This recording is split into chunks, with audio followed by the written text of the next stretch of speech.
Grabe, ang kapal at ang tataas na naman ng mga damo dito. Ayan.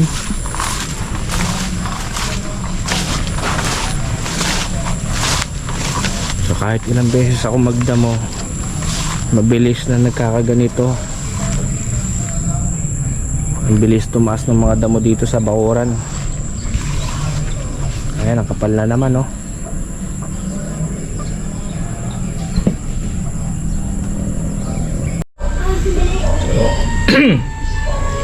Tama-tama naman at matetesting na natin itong ating bagong biniling nylon cutter.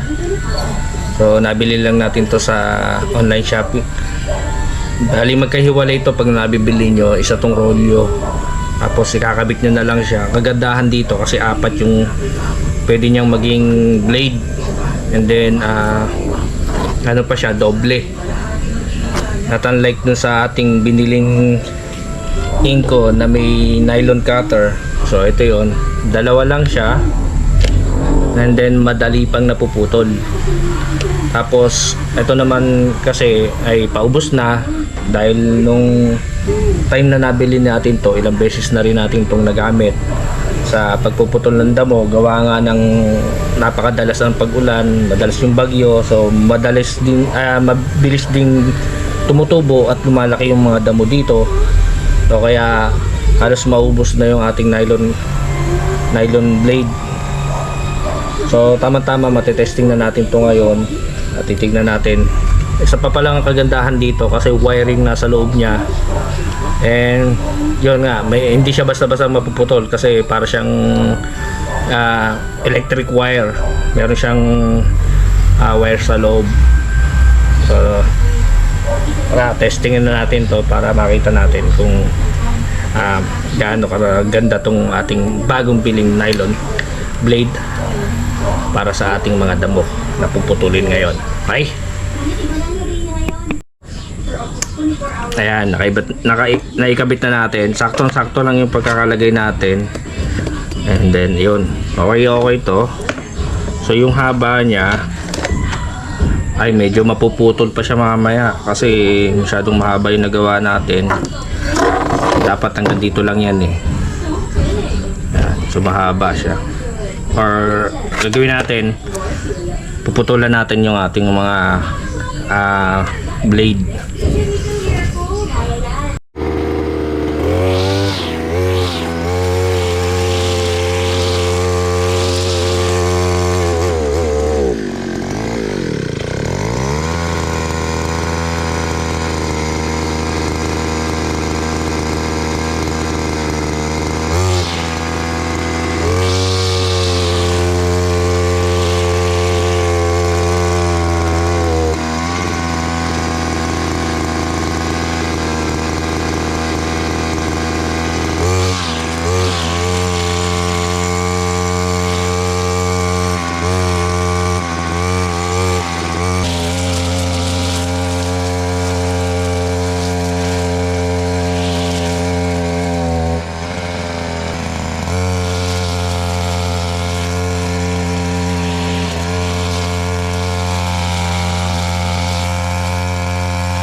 Okay, so ayos yung ating bagong grass cutter. Itong ating bagong binili na grass cutter. So okay siya. But now, tatry naman natin itong ating blade kasi hindi pa natin ito nagagamit, and medyo matataas at malalaki na yung mga puputulin natin this time. Kaya tatry naman natin ito. Ayan, nakikabitan natin ito. Matitesting na natin ito ngayon. Hey.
Ay, ito na yung ating mga natapos na tinabas. Yan. Ay, iksi na uli yan. Medyo napakakapal yan nung simula. Tapos dito ganun din. Yan. Halos hindi na tayo makadaan dito noon. Tabas na rin natin yan. Yan, grabe yung yan, ayan, natuyo na nga yung iba.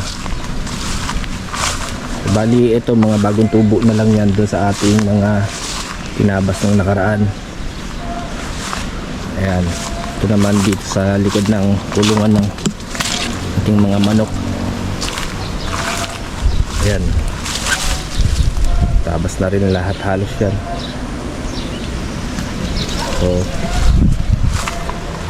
yung ating ginawang pagtabas dito, hindi pa natin masyadong natapos. Meron pa doon sa may bandang bungad, makakapal pa rin yung nahan doon. At malaking bagay yung paggamit natin ng grass cutter. At napadali yung ating ginagawa dito kasi medyo malawak nga to at napakakapal na nung talahib at ng mga damo dito. Halos kasing laki na nga ng daliri ko yung mga puno nung mga damo kaya napakalaking bagay nung ginamit natin yung blade. So napadali yung ating ginagawa dahil kung tatabasin natin ito ng manual gamit yung mga halabas ganyan, napakahirap nun at nakakapagod at matatagalan pa tayo. So okay na tayo dito, pagpapatuloy na lang natin yung mga hindi pa natabas at saka yung mga bagong sibol. Ano lang natin yun, ina-nylon cutter na lang natin yun para mas madali na lang. Okay, So galing. So malaking bagay yung info na nabili natin at napadali yung ating ginagawa. Okay, so kita-kits na lang tayo sa susunod ng mga video. Bye bye.